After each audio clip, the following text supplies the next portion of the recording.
recording it. Like, I just want to understand if that's what's supposed to be happening. Well, actually, I think we're someplace in between an official committee and a committee called together by the town administrator. The latter is not a public, does not require the open meeting law. And if we want to consider this committee, which is made up of people who have been around for a while, who, well, I guess we had this discussion when we revived it with the selectmen, whether it ought to be considered a public committee where we have to have posted meetings, where we have to have minutes, recordings, and all that. That's a problem. Well, most of us were appointed. That's the reason why I'm asking, because I don't want to get, I don't mean to be beating this dead drum of open meeting law violations. You can pay up to $2,000 if found in violation. And I, for one, don't want to have to pay for that because somebody had a hair across their derriere and decided to report it. Well, because we're appointed by the selectmen. So, and the way that the open meeting law reads is that's what that's supposed to be. And I mean, I rely on you being the town administrator to know kind of what we should or shouldn't be doing. Considered a public body. It wasn't considered a public body in the past. We had posted meetings. There were, we never approved meeting minutes, but there were minutes. Well, I just want to make sure that if we're supposed to be recording, we are. If we're not, we can that's all. I can post on the website the Zoom code and all that. Because the last meeting I got a text from. Well, if we're going to have a lot of other people dropping in on the meeting. Well, I think the chief wanted to participate, but was never provided the Zoom code. And after the last meeting, I got a text asking me if we had a meeting and that they were never provided the Zoom code. Who was this? The chief and the deputy chief. He got a Zoom code. He got a Zoom code for this meeting as well. Okay. I'm asking because I didn't know whether or not he did it in. Today that he will participate. So. Okay. Sometimes, you know, he doesn't get back from Amherst in a timely way. So, all right, let's call the meeting to order. I don't have a list, but I'll call the roll. Treasurer Petullo. Okay. Steinberg. Sternberg. Sorry. No problem. Ms. Ryan. Here. Ms. Rogers. And it looks like Ms. Hatch. And Mr. Flynn was on the call. I'll record the meeting. I hope this doesn't bog us down, but so one of the things we ought to do if we're going to consider ourselves a public body as opposed to just something called a committee called together to assist the town administrator is you need to elect a chair and probably a vice chair. You don't have to do that today. I'll put it on the agenda for next time.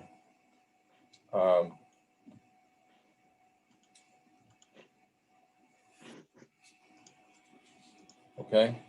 Honestly, Robert, I have a little bit of a problem of us having any organization because I don't believe we have a charge from the selectmen, and I don't believe I've seen any appointment letters. This committee is somewhere in between a public body and a committee called, yeah, it is. Yeah. So if For now, if we want to go full committee, I think we need that documentation. Otherwise, no, we're not a real committee. exactly. I guess then the question becomes, how do we end up being put on the agenda by the selectmen to be appointed and then we get sworn in? To your point, Dick. You know, I will do They that. have declined to give us a charge. And you don't have. When this whole thing started, Bob brought it to them and they declined to vote to give us any charge. So anyway, to avoid further issues and problems, I will have them make formal appointments, provide a charge, and this will be treated as a public body requiring compliance with the open meeting law, which means we'll have posted agendas, and we'll also post the Zoom code for other people, for the public, if they want to step in and participate.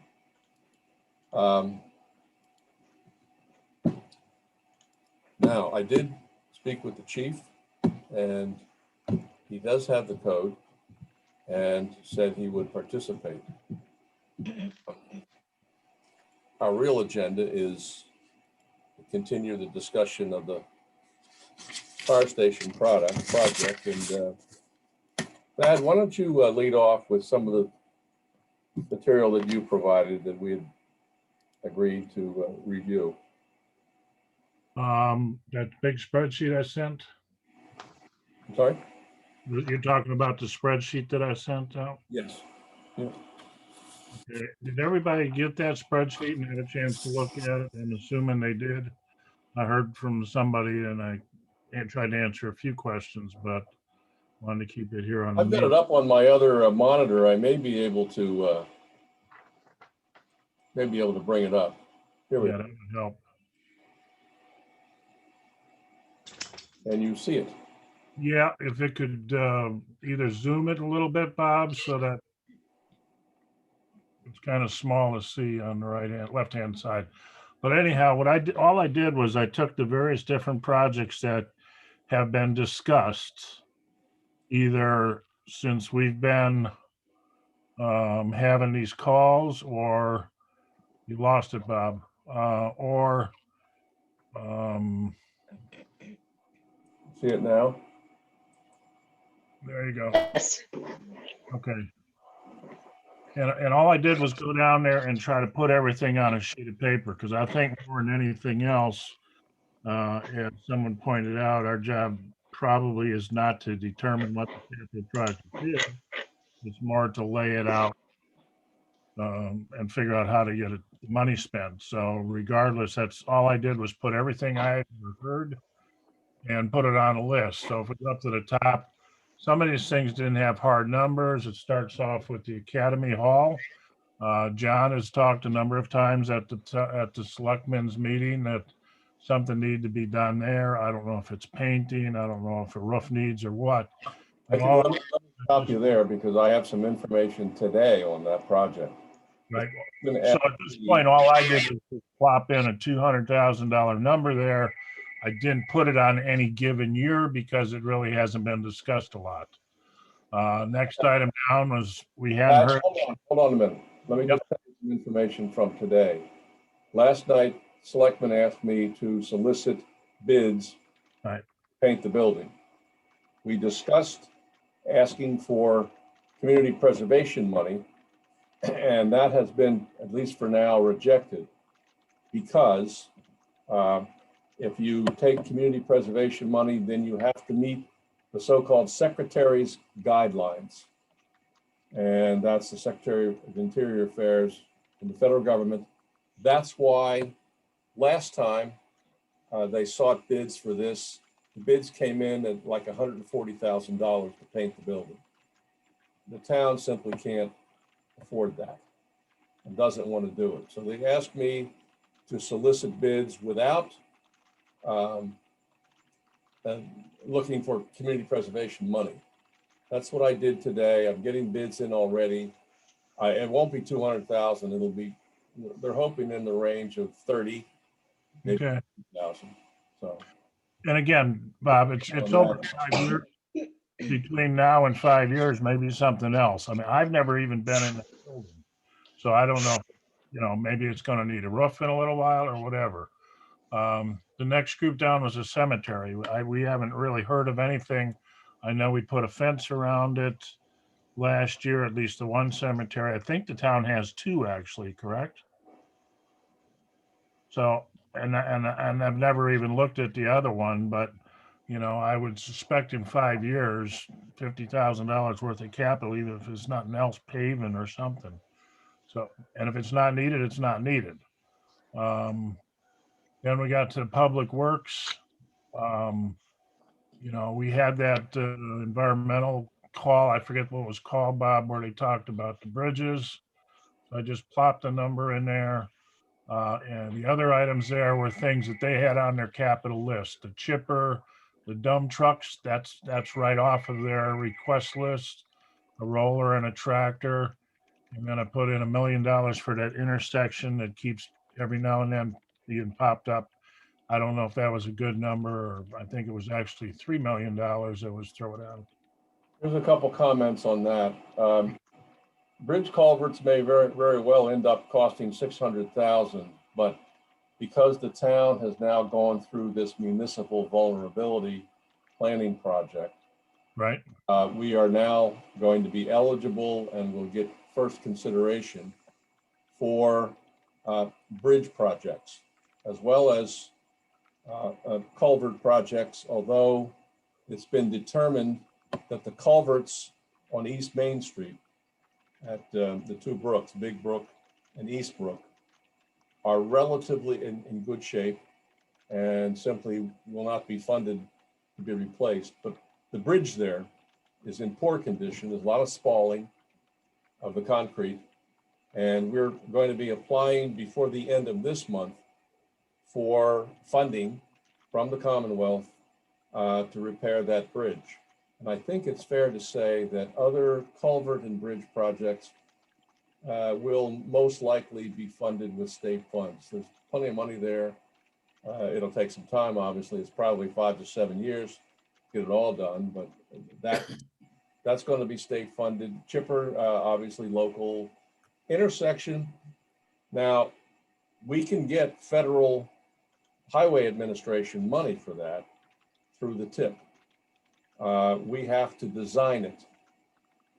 Talk to the selectmen about funding design, and we are looking at doing design using the part of the $100,000 money that we have from the gaming commission.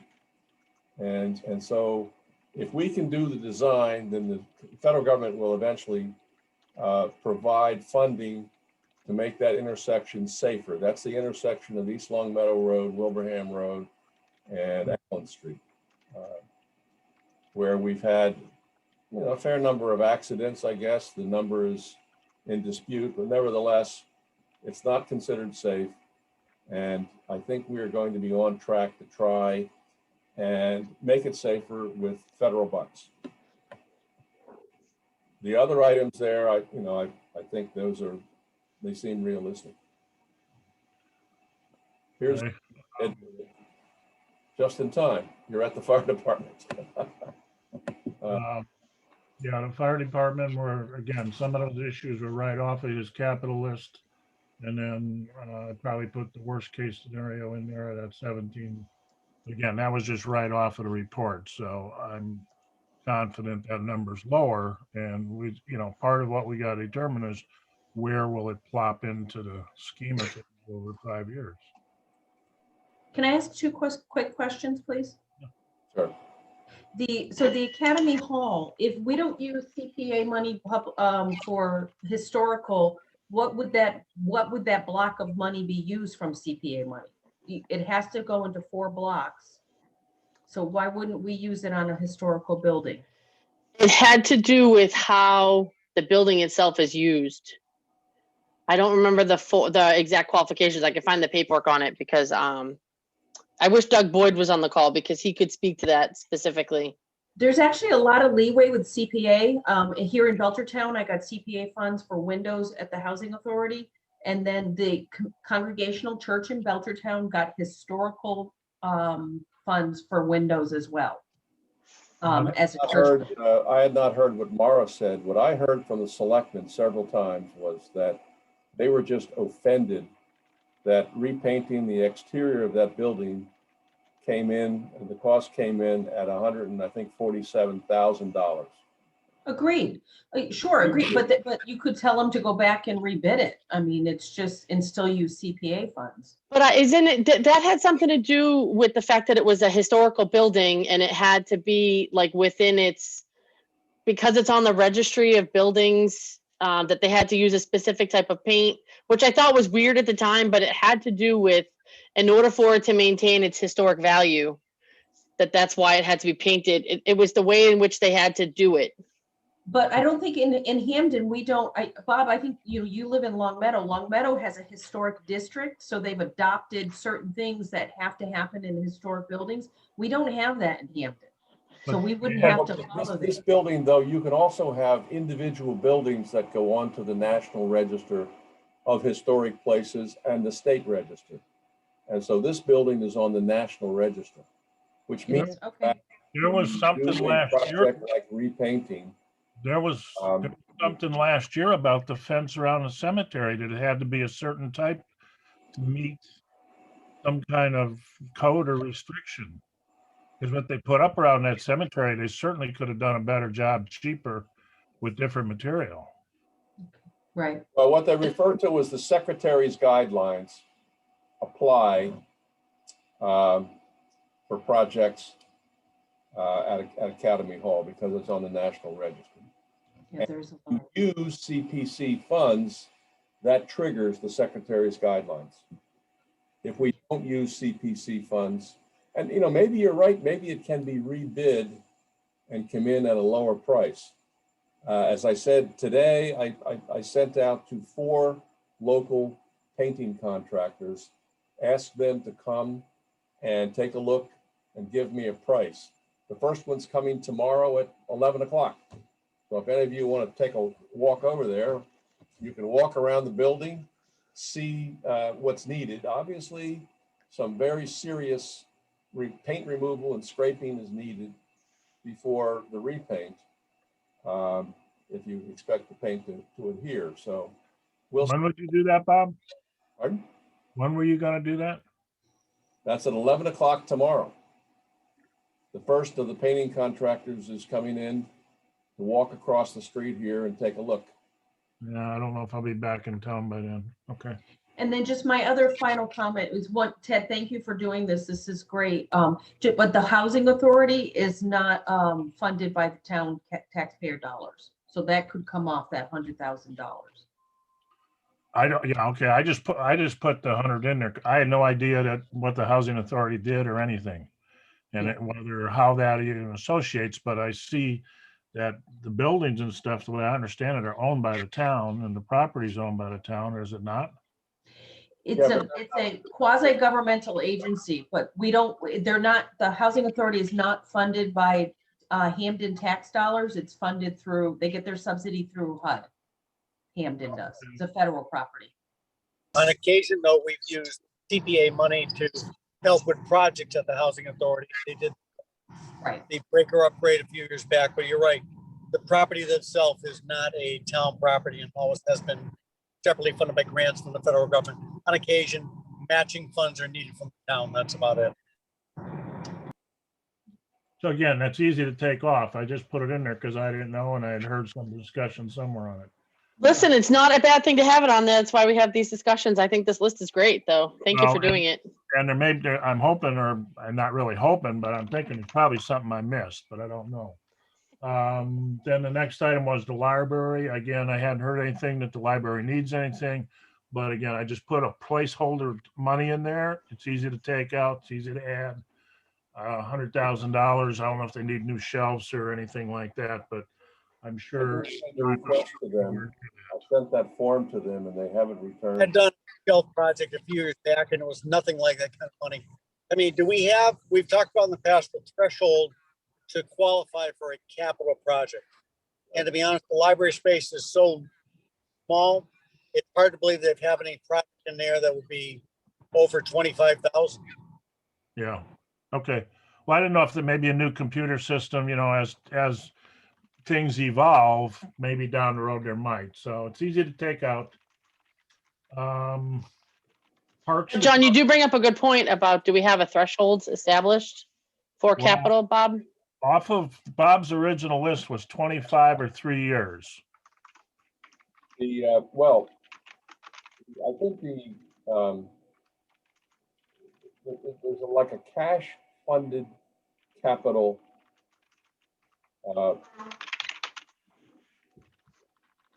portion of a good capital plan. we were saying anywhere from 10 to 50,000 would be capital, but because it's one-time purchase, and it would be cash funded. Right. 50, it would be typically some kind of borrowing for funding, although this town, to my great amazement and surprise, a lot of more expensive capital projects are funded out of the operating budget and in effect cash. So, Okay, then, those, Parks Department, again, I see 100,000 in there. I've not spent much time in anything around that, so, you know, whether they need a pavilion or a new pump for their fountains or whatnot, or, you know. or if their lack of response indicates that they're not looking for anything for the next 5 years, or if they just haven't gotten around to it, and that could be the case for a number of municipal boards and committees and departments, that they just have. The police department, again, that was just the vehicles off of the original vehicle list. The first Interceptor is 87.5. How come? They had 2 of them in there. Oh, 2 of them. Yeah. Okay. And I noticed something today driving home from where I had to go to the doctor. Wilbraham has actually got a pickup truck they're using for a police cruiser. It might be something that Hamlin ought to look at, because down the road, if the cruiser ends up going to the garage, it would be a pickup truck already. It may be a little more than 44, because the new police cruisers that the police department intends to buy are not the Fords anymore. And so what they have to do is buy the car and also replace the electronics, the lights and so forth. Because the lights that they have on the old cars won't adapt well to the new ones. Oh, We're looking at probably around 50, 51. Tell your new chief to sharpen up his pencil. yeah, what Dad said. He's got to wheel a good deal here. I mean, come on. Those lights can be reused. They just have to use a different connector thing. Yeah, I can't believe that migrating them from one model to another is that much of a deal. Like you said, the harness might be a little different, but the actual light is still good. Yeah. But that 87, that's, keep in mind, so we were in that 112, 112. Heck, even before there was 1212. Now with the increased capability of the cars, we're looking at, we may not have a second car purchase at the fall town meeting, except maybe every 4 years, because and I think Thad, you mentioned before, the car durability is getting so much better and their warranties are so good. We really don't need to be thinking about, upgrading 2 cars every second or third year. Yeah. Well, John, that point you talk about right there is something, I don't know if it applies to municipalities, but I do know that if you buy a Honda from Chicopee Honda, they give you a lifetime warranty on the powertrain. Mm-hmm. Yep, we've been picking up those things. I don't know if that applies to municipalities, but if that's the case, I mean, they have some awful nice between the Pilot and that new pickup truck. It might be something that they ought to look at getting instead of the Interceptor. Come on, I'm thinking a fleet of smart cars. That would be so cool, zipping around Hamden. Yeah. I mean, if they're just doing traffic control, there's no reason why they couldn't. I'm surprised they don't want a motorcycle. Or bicycles. And get those horses back on. There we go. Yeah, right? The next group came off of the school district sheet, Mara. I think you sent it. Yep. And one of the things that I saw right off the bat there that I questioned was they indicate that they want to replace some broken pipes under the floor. And they want to do that some next year and some 3 years from now. If there's pipes broken, why ain't they fixing them right now? So I'll leave this open to, I think it would behoove us to invite Ed Citadella and Aaron to one of these meetings so that he can explain that question to you. Because I had a question on it, but we haven't had it come up at one of our finance operations meetings because Yeah. they've been so COVID focused right now. But I'm also interested in that, and I would rather them give you the presentation than me have to do it secondhand if the group agrees. Okay, all right. And they did have 2 projects passed You're, for another roof.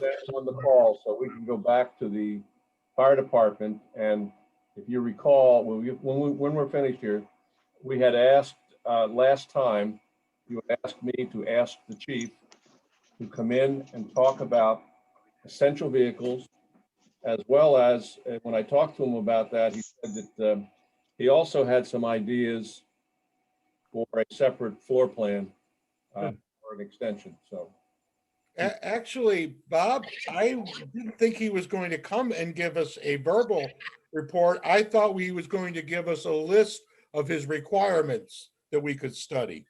yeah, well, They may be just on a call. maybe we can get a written. No. He had a tough time. If you're talking about Chief Poulin, he texted me asking for the connection code because I don't think he was on the original email. Okay. John, I actually sent it to Deputy Chief Farrow because I didn't see them on there, but I asked in the beginning of the meeting because at the last meeting, after the last meeting, they texted me and said they never got the code. Because it's not on the meeting, it's not posted for people to see, so they didn't know where to look for it.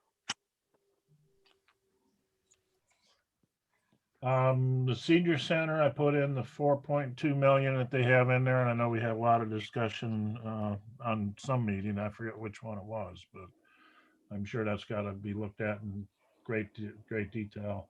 Yeah, I was at their board meeting this morning, and again, that's still, pretty up in the air, because there's no amount. You could go anywhere from 50,000 to 300,000. Yeah, Depends exactly. scope of the thing, so you can't even put a ballpark on it. Fenway to Yankee Stadium right now. The town hall, I pulled the three dollar numbers that were in that report. I know some of that has already been spent, so it's got to be manipulated there.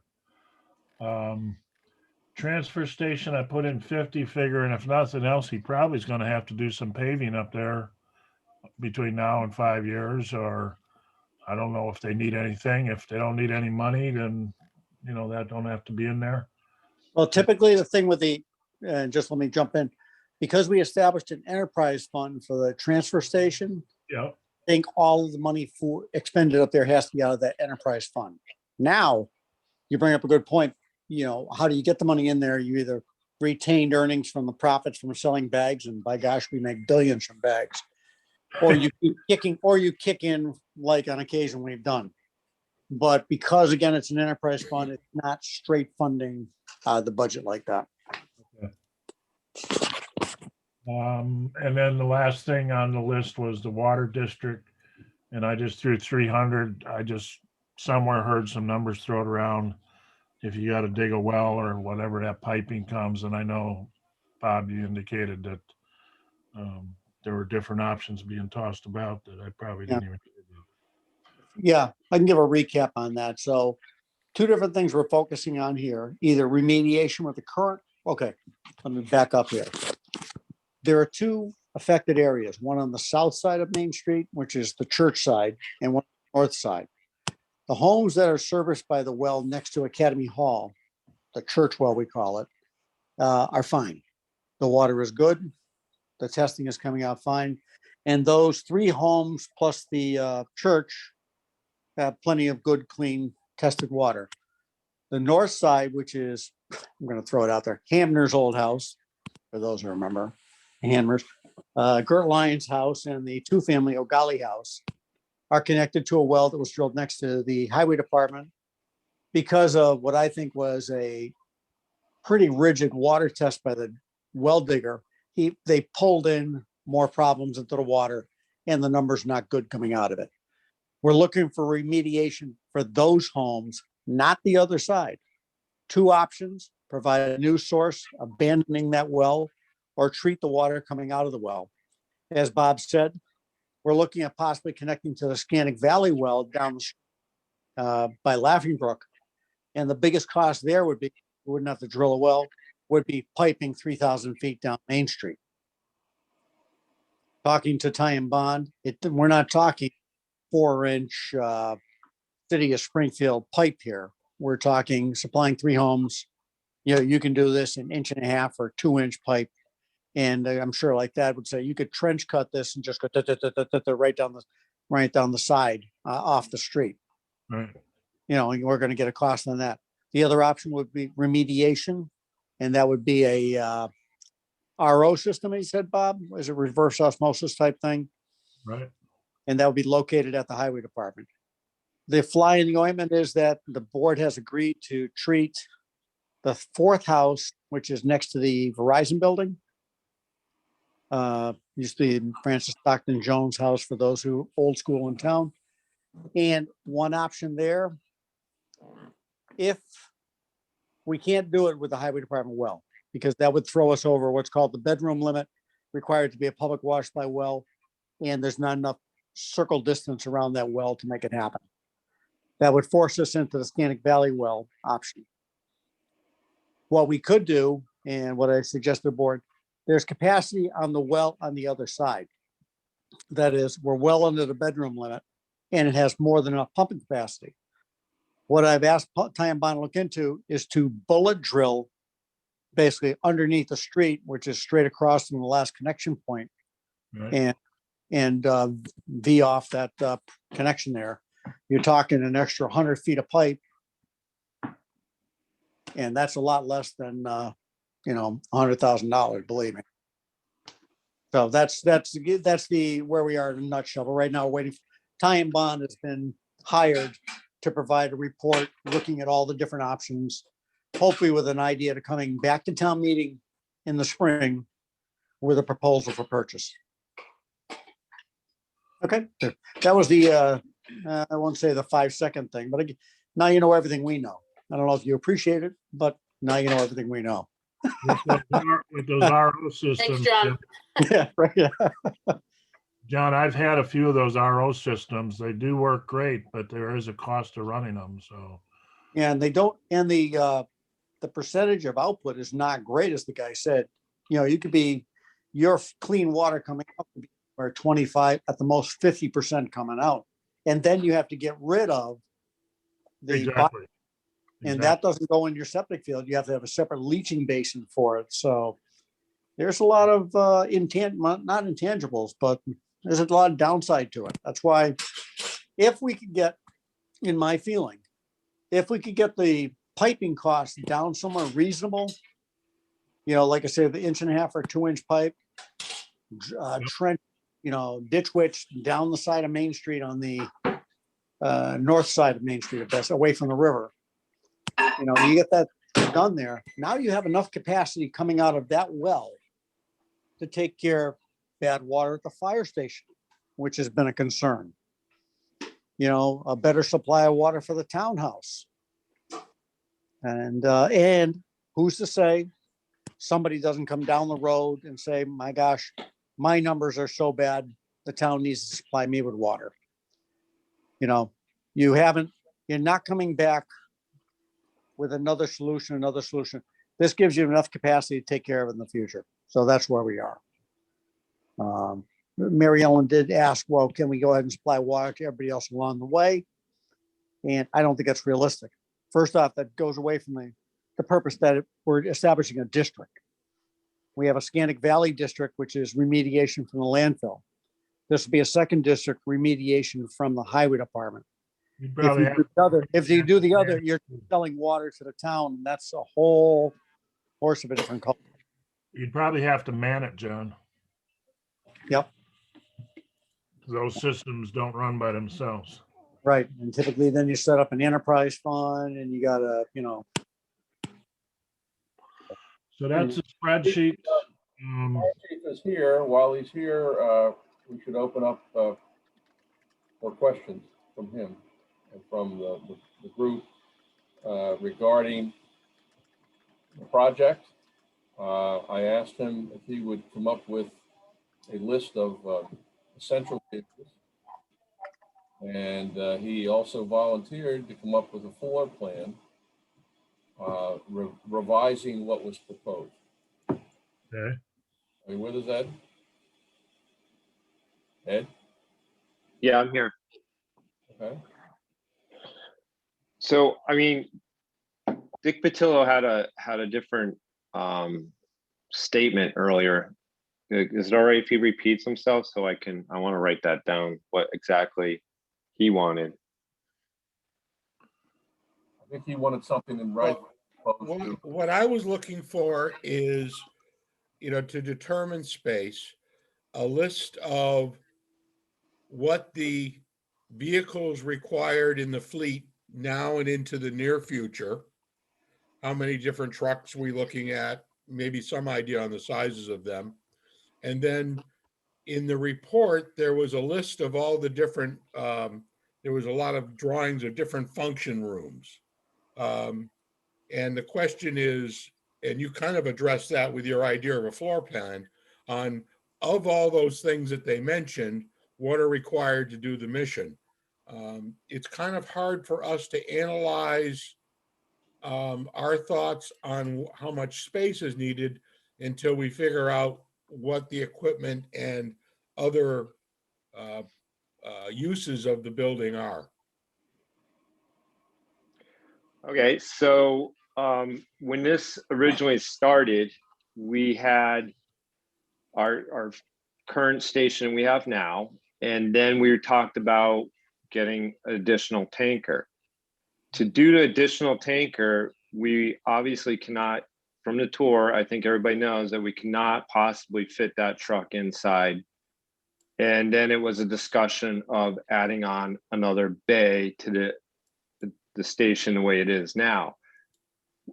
We could not do that because it violated the ADA and other state laws and federal laws about going over the expansion percentage without bringing the building up to code.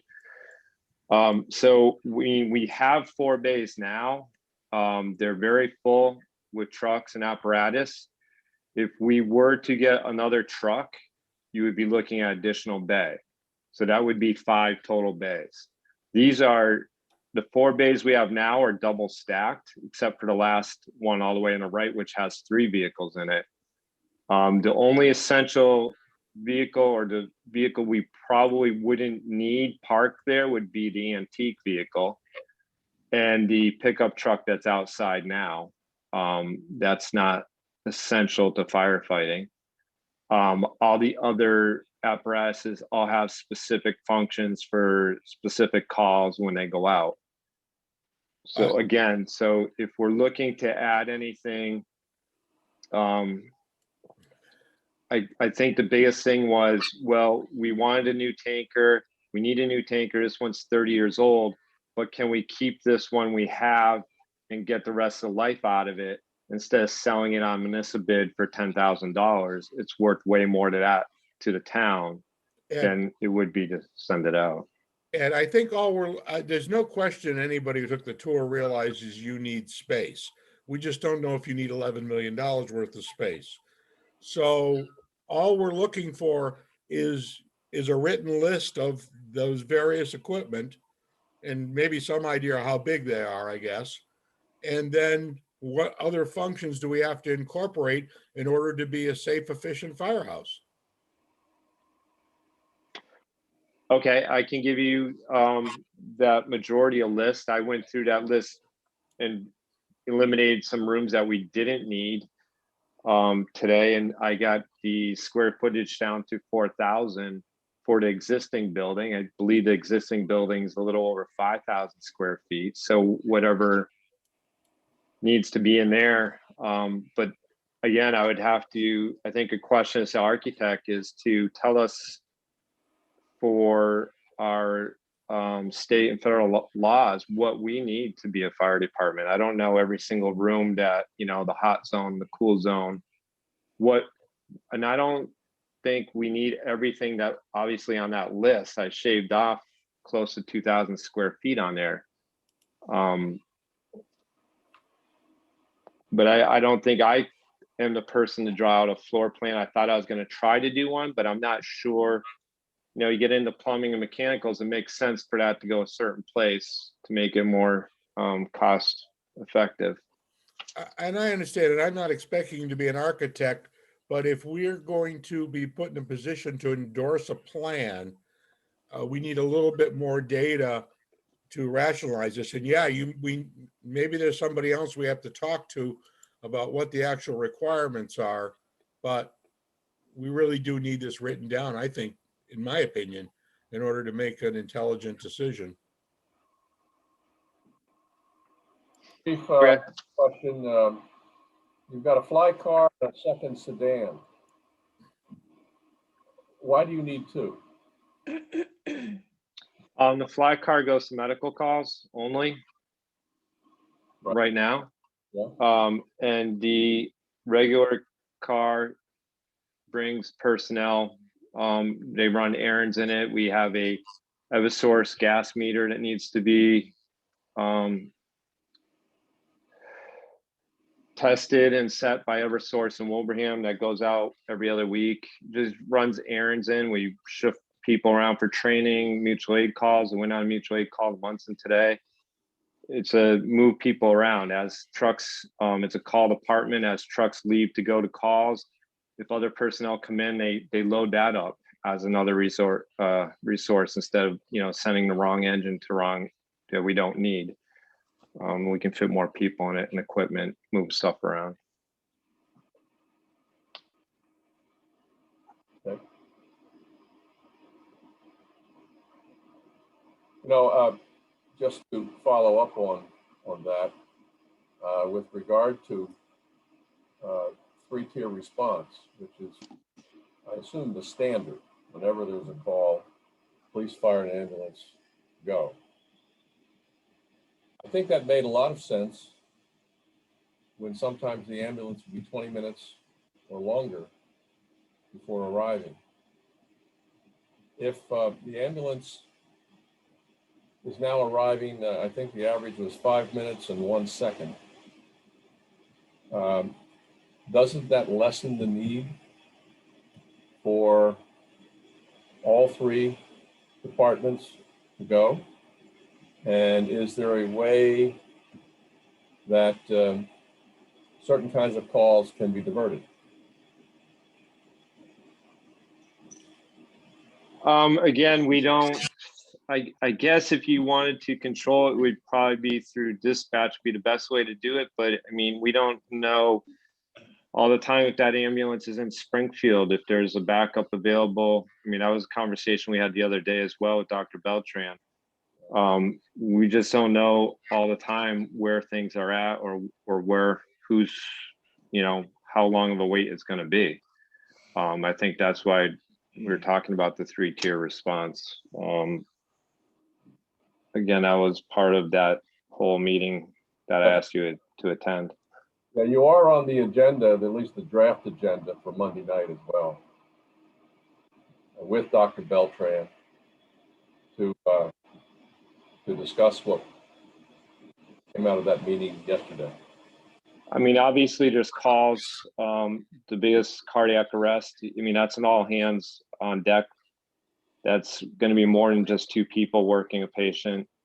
You're going to need that second response. The police department may be busy on another call. There's only two on at a time, especially if there's a dark station at night.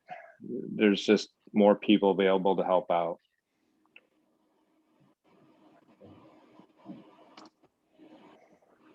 Okay. Anyone else have questions? Well, so you're going to proceed then with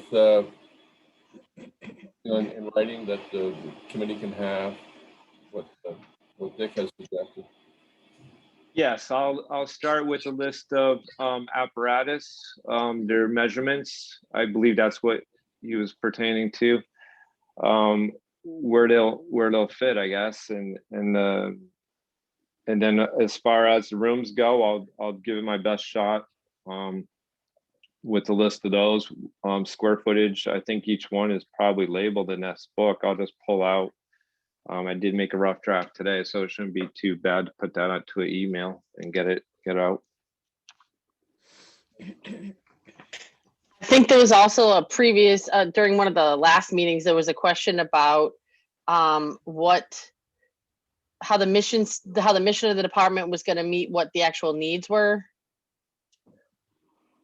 Because I know there was that question about the hydration station, but whether or not we were going to be call or have full-time folks in all day versus just daytime, overnights, certain things like that. So will the mission for the fire department be updating or changing? Again, that's up to the board of selectmen and the townspeople. It's not up to me. I think it's good the way it is. It's working right now until something that happens that we need to take an action against or to prevent. I think it's fine the way it is. I guess if you have any items in that list of rooms and things that are we would need this if we did this, you could certainly mention that, but her point is well taken that we need to know what you need for the mission as it is. If the mission changes, there'll be costs associated with that, I'm sure. Correct. Ed, do we have that ambulance that we bought recently? Is that operational? It just needs to be inspected by the state, and that's a meeting that I guess we're gonna have, or partly directed on Monday night at the selectmen's meeting. Am I correct, Bob, or am I overstepping? Oh, correct. I guess I will find out Monday the exact future of that. Okay, because as I, was mentioned, I think during the tour, that ambulance wasn't even on this original study. Well, that's because it was purchased after they did their study. It was purchased after, but it's also taking up real estate in there right now. Right. And I know it was a huge buy, so to speak. I mean, it was not an expensive buy, but it was a good deal buy.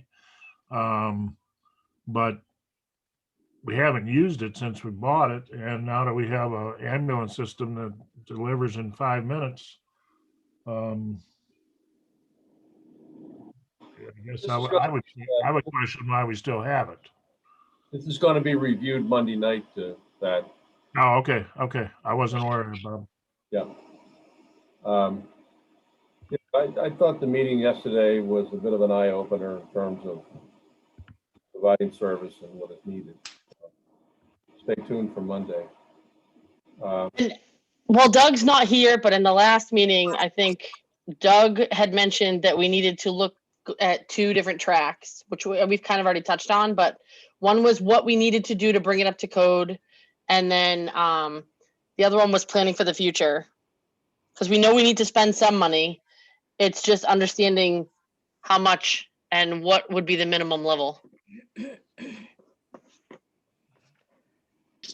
Well, again, I don't.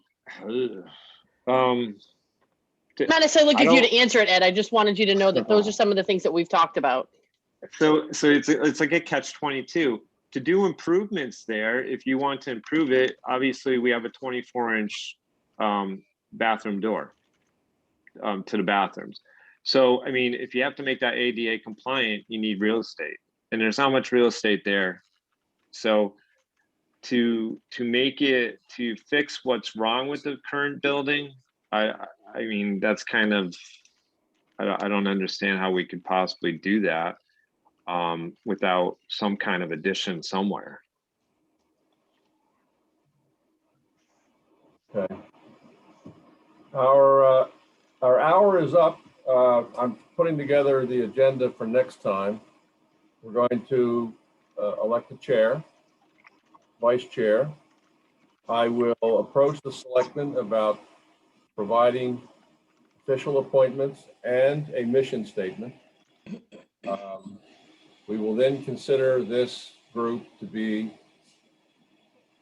an official public body requiring all the open meeting law requirements. I guess we'll also see what the chief has for us. Thanks to Thad for coming up with the draft of our plan. I think as time goes by, we can refine that some, but I mean, that's really what we're looking for to provide for the next 5 years for capital account. So I think this is the right direction. So, When is the next meeting, Bob? 2 weeks, At same time? same time. Well, I'm flexible on time. Actually, my day ends around 3:30, given I have limited hours, but I just stay around for the meeting. So if you want to move it up, I'm happy with that. I think that was a problem for some, though. Yeah, I apologize. It was a bit of a thing for me. What's that? It was a bit of a thing for me, making 5 o'clock, right? Okay, so And I'm still stuck at work, so it's a kind of a problem. If we're going to make this more of an official board, probably should get into the 6 o'clock time frame, really. Because I think that's now if you're going to be given an air of, not officiality, what's the word I'm looking for, Pam? Something different, but you know what I mean? We should be at a time when it's an evening time if we're going to be posted and noticed and people might attend. And the more we have it in the afternoon, I hate to say it, it gives the appearance that we want it at a time when people aren't going to be able to be there. I And agree with you. Is there any appetite to meet in person? I just feel that at this point, as convenient as Zoom is, I think it has its drawbacks as well. And I think for one thing, the participation becomes limited to maybe 3 people. And I think that if we were in a, in a combined setting, that might not quite happen. Another concern I have is that it seems as though we've spent much time on the fire department in the past 4 meetings, and that to the, and it's somewhat ignoring other capital projects and departments. And I just feel as though it's almost as though we should have a fire building team or a whatever, but it's been fire and fire and fire. yeah, we clearly have to look at the senior center and the highway project, but those are the other 2 large-scale projects that the town has agreed to do. Yeah.